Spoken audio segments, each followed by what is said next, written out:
Hello friends and welcome to sleepy classes in आज का 2 minute series for polity and governance. यहाँ पे हम डिस्कस करने वाले हैं एक बहुत ही important development with respect to federal relations which is your national capital territory of Delhi का अमेंडमेंट एक्ट ऑफ 2021। ठीक है, तो अब इसके अंदर जो है हम मल्टीपल चीजें देखेंगे। प्रीलिम्स मेंस दोनों पर्सपेक्टिव से बहुत इंपॉर्टेंट है, so this is a very important topic, इसलिए स्लाइटली लॉन्गर वीडियो होगी बट पूरी देखनी है। ठीक है, और साथ ही मैं आपको टास्क्स भी दूंगी जो कि आपने कमेंट्स के अंदर पूरे करने हैं। Now before moving on, batch 2 की एनरोलमेंट्स जो है अभी चल रही हैं। 19 अप्रैल ऑनवर्ड्स जो है क्लासेस शुरू हो जाएंगी। डिटेल्स हमारी वेबसाइट या फिर इस नंबर पे कॉल करके आप जान सकते हैं। ठीक है, तो बढ़ते हैं आज के इस डेवलपमेंट की तरफ। Now before we move on to the amendment act, बहुत जरूरी हो जाता है बेसिक जानना कि ओरिजिनल एक्ट जो है क्या कहता था। अब ये जो दिल्ली का स्पेशल स्टेटस है, क्या कि ये शुरुआत से ही ऐसा एक स्पेशल स्टेटस था? तो नहीं, शुरुआत से नहीं था। In fact it came much later in 1991। ठीक है, तो 1991 के अंदर जो है आपकी एक 69th अमेंडमेंट एक्ट आई थी, 69th कॉन्स्टिट्यूशनल अमेंडमेंट एक्ट। याद रखना है कौन सी थी? 69th कॉन्स्टिट्यूशनल अमेंडमेंट एक्ट थी, जिसके थ्रू एक सेपरेट आर्टिकल ऐड कर दिया गया विच इज आर्टिकल 239AA, जो कि national capital territory of Delhi का एक स्पेशल स्टेटस बताता है एंड उसके रिगार्डिंग कुछ इंपॉर्टेंट पॉइंट्स जो हैं with respect to its administration, with respect to its government, उसके बारे में जो है क्लैरिटी लाता है। First task of the day, 239A किस चीज के साथ डील करता है, आपने मेरे को कमेंट्स में बताना है। अब ये जो एक्ट आया, इसने क्या क्या चीजें बताई? अब सबसे पहले, जैसे कि आपको पता होगा, there is this thing called the 7th schedule, जो कि 3 लिस्ट बना देता है जिसके हिसाब से पावर डिवीजन है between the centre and the states, union, state and concurrent list. अब इसी तरह से पावर डिवीजन उन्होंने बता दी कि सेंट्रल गवर्नमेंट एंड दिल्ली के साथ किस तरह से होगी।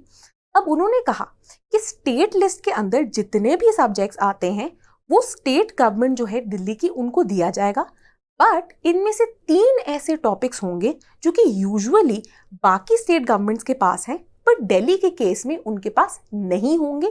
किसके पास होंगे? सेंट्रल गवर्नमेंट के पास होंगे। कौन से हैं ये 3? ये 3 हैं पुलिस ऑर्डर, मतलब आप जिसको लॉ एंड ऑर्डर भी बोलते हैं, आपका जो पब्लिक ऑर्डर है जिसको आप लॉ एंड ऑर्डर भी बोलते हैं, पुलिस एंड लैंड, तो PPL, public order, police, land, ये तीनों दिल्ली के पास नहीं है।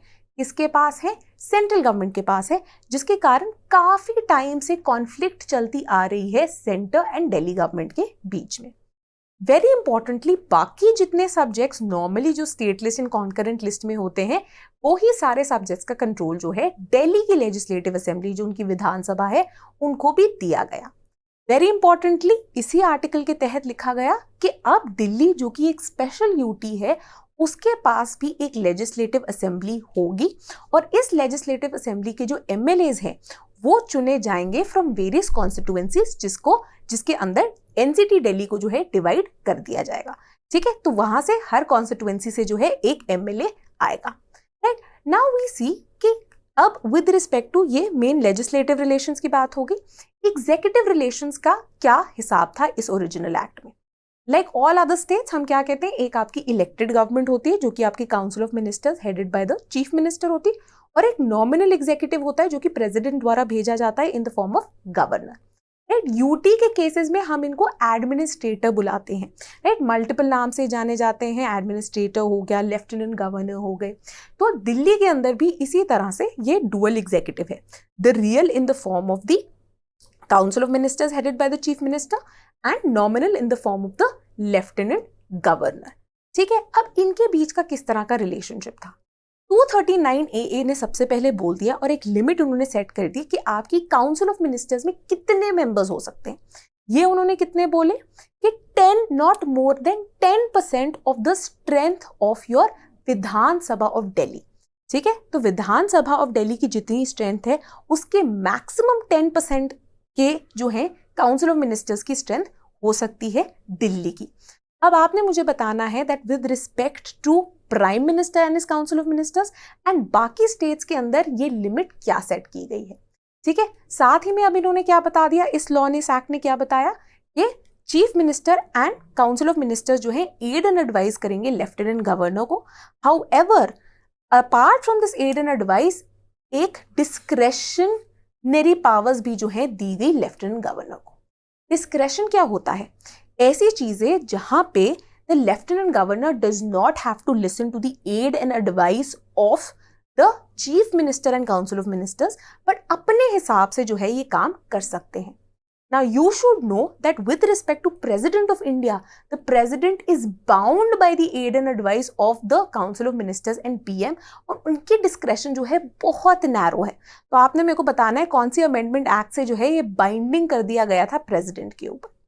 एक और चीज जो कि ऐड की गई थी इस एक्ट के अंदर, राइट, ये जो ओरिजिनल एक्ट था, कि अगर देर इज अ कॉन्फ्लिक्ट या difference of opinion between the lieutenant governor and council of ministers, तो लेफ्टिनेंट गवर्नर जो है प्रेसिडेंट को मैटर रेफर कर सकते हैं, एंड प्रेसिडेंट अगर कुछ टाइम ले रहे हैं on deciding upon the matter, उस दौरान lieutenant governor can act as per his understanding. तो जो उनको सही लगता है वो ये कर सकते हैं. तो मतलब काफी ज्यादा डिस्क्रेशनरी पावर है लेफ्टिनेंट गवर्नर के पास, जिसके कारण जो है time and again conflict arise हुई है between the chief minister and council of ministers of Delhi and the lieutenant governor. अब ये एनसीटी की जो अमेंडमेंट एक्ट आई है ऑफ 2021, ये क्या चेंजेस लाता है? अब इसमें हम कहते हैं कि ये न्यूमरस चेंजेस लेके आता है between in this NCT act of 1991, जो कि लोकसभा एंड राज्यसभा दोनों ने ही पास कर दी हैं. अब ये जो अमेंडमेंट्स है ये कहता है कि हमारा पर्पस है कि हम एक हार्मोनियस रिलेशनशिप जो है इस्टेब्लिश करना चाहते हैं between the legislature and executive of Delhi, जो कि रिसेंट ईयर्स में काफी ज्यादा कॉन्फ्लिक्ट देख रहा है.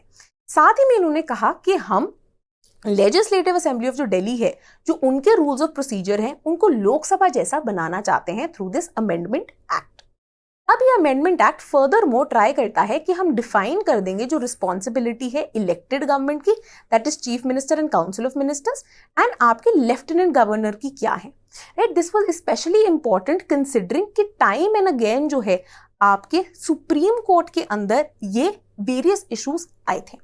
2018 के अंदर एक 5 जज बेंच ने रूल किया था that you have to give due importance to the elected government.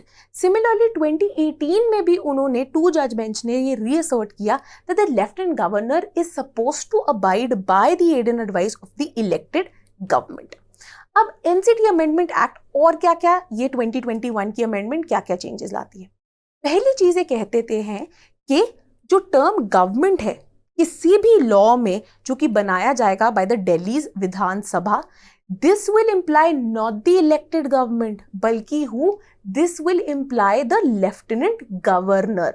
So for the first time instead of elected government किसका क्या होगा? इसका मतलब लेफ्टिनेंट गवर्नर, मतलब लेफ्टिनेंट गवर्नर को एक और भी बड़ा ओहदा दे दिया है. साथ ही में इन्होंने कहा कि 1991 एक्ट ने एक ये पावर दी थी to the legislative assembly of Delhi that आप अपने rules of procedure and conduct जो है खुद बना सकते, जिसके तहत उन्होंने transaction of business rules of 1993 बना दिया था. अब ये अमेंडमेंट एक्ट क्या कहता है? ये कहता है दैट आपके जितने भी रूल्स हैं they should be the same or consistent or they should match the rules of procedure and conduct of business of the Lok Sabha. तो जहां जहां भी मिसमैच है आपको वो चेंजेस लाने पड़ेंगे. साथ ही में एक और मेजर वे में ये कर्टेल कर देता है दिल्ली की लेजिस्लेटिव असेंबली की पावर. किस तरह से? ये प्रोहिबिट मतलब मना कर देते हैं लेजिस्लेटिव असेंबली को कि आप कोई भी ऐसा रूल भी नहीं बना सकते जिसके तहत ये अपने आप को या फिर अपनी किसी कमिटी को ये पावर दे सकें कि वो इंक्वायर कर सकते हैं या कंसिडर कर सकते हैं मैटर्स रिलेटिंग टू डे जो एडमिनिस्ट्रेशन है ऑफ दिल्ली. राइट, तो जितने भी डे टू डे एडमिनिस्ट्रेशन के इश्यूज होते हैं जो कि ये कहते हैं कि म्यूनिसिपल कॉर्पोरेशन के उसके अंदर है, ठीक है, ना ही ये कंडक्ट कर सकते हैं कोई भी inquiry with respect to administrative decisions, right, so bureaucracy etcetera को रिलेटेड. ठीक है, साथ ही में ये अमेंडमेंट प्रोवाइड करती है कि ऐसे कोई भी रूल्स अगर पहले भी बनाए गए थे, राइट, से 2017 में इन्होंने ऐसा कोई रूल बना लिया तो इसकी रेट्रोस्पेक्टिव एप्लीकेशन है. मतलब क्या कि पुराने रूल्स भी खारिज कर दिए जाएंगे, दे will B not applicable from now onwards.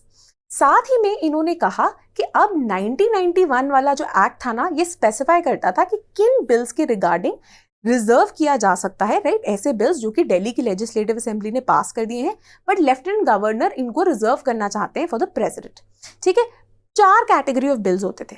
पहले जो कि हाई कोर्ट ऑफ दिल्ली की पावर्स को किसी भी तरह से रिड्यूस करते हैं, जहां पे प्रेसिडेंट खुद बोले कि इस बिल को मैं रेफर करना चाहता हूं, मैं इसको देखना चाहता हूं, राइट। तीसरा, जब ये डील करते हो with salaries and allowances of speaker, deputy speaker, MLAs and ministers of Delhi, या फिर ये रिलेट करते हो to the official languages of Delhi की जो विधानसभा है। नाउ अपार्ट फ्रॉम दीज 4, एक और चीज जो कि अमेंडमेंट एक्ट ने प्रोवाइड कर दी है, दैट इवन द बिल्स जो कि इंसिडेंटली कवर करते हैं कोई भी मैटर को outside the purview of the powers of legislative assembly, उनको भी प्रेसिडेंट के लिए रिजर्व किया जा सकता है। अब इसका क्या मतलब है, इंसिडेंटली का क्या मतलब है कि ऐसा हो सकता है कि कोई बिल का जो मेन मुद्दा है that is with in the state list of Delhi assembly, but एक तरह से गलती से या फिर बाय एक्सटेंशन वो रेफर करता है किसी और मैटर को भी जो कि टेक्निकली उस लिस्ट में फॉल नहीं करता। तो इमेजिन कीजिए कि कोई पॉवर्टी, इलेक्ट्रिसिटी, हेल्थ को लेके कोई स्कीम बना रहा है दिल्ली, जिसके लिए उन्होंने एक बिल पास कर दिया। ठीक है, उस बिल में इमेजिन कीजिए कोई रेफरेंस है विद रिस्पेक्ट टू से ओपनिंग क्लिनिक्स, राइट, कई कई जगहों पे। तो प्रेसिडेंट क्या बोल देगा कि ये इंसिडेंटली, मतलब एक्सटेंशन से, ये लैंड से भी रिलेटेड है, और लैंड तो आपकी लिस्ट में इंक्लूड होता नहीं, तो इसलिए आपको ये रिजर्व करना पड़ेगा मेरी रेफरेंस के लिए, और मैं हाँ जब बोलूंगा तभी ये पास होगा। सो इसको क्या हम बोलते हैं, इंसिडेंटली जब कोई मैटर कवर हो रहा है कि जो मेन मुद्दा है of the bill has nothing to do with that, but इन्होंने आगे बाय एक्सटेंशन उसको जोड़ दिया। लास्टली, लेफ्टिनेंट गवर्नर जो है उनकी ओपिनियन बहुत इंपॉर्टेंट कर दी गई है बाय दिस अमेंडमेंट एक्ट। 1991 का जो ओरिजिनल एक्ट था वो कहता था कि जितने भी एग्जीक्यूटिव डिसीजंस हैं, राइट, चाहे वो aid and advice of the CM and council of ministers के द्वारा लिए गए हों या otherwise, they will be under the name of the lieutenant governor. अब ये अमेंडमेंट एक्ट कहती है दैट ऑन सर्टेन मैटर्स जो कि लेफ्टिनेंट गवर्नर स्पेसिफाई करेंगे, उनकी ओपिनियन जरूरी है ऑब्टेन करना इससे पहले कोई भी एग्जीक्यूटिव डिसीजन लिया जाए उन मुद्दों के ऊपर बाय द मिनिस्टर कंसर्न्ड और द काउंसिल ऑफ मिनिस्टर्स। मतलब लेफ्टिनेंट गवर्नर को एक तरह से मॉनिटर बना दिया गया है। ठीक है, तो अब आप डिस्कस कर सकते हैं कि क्या ये अमेंडमेंट एक्ट जो है कोऑपरेटिव फेडरलिज्म को प्रमोट करेगा या कॉम्बैटिव फेडरलिज्म को, right. So this was all for today. Thank you and keep watching classes.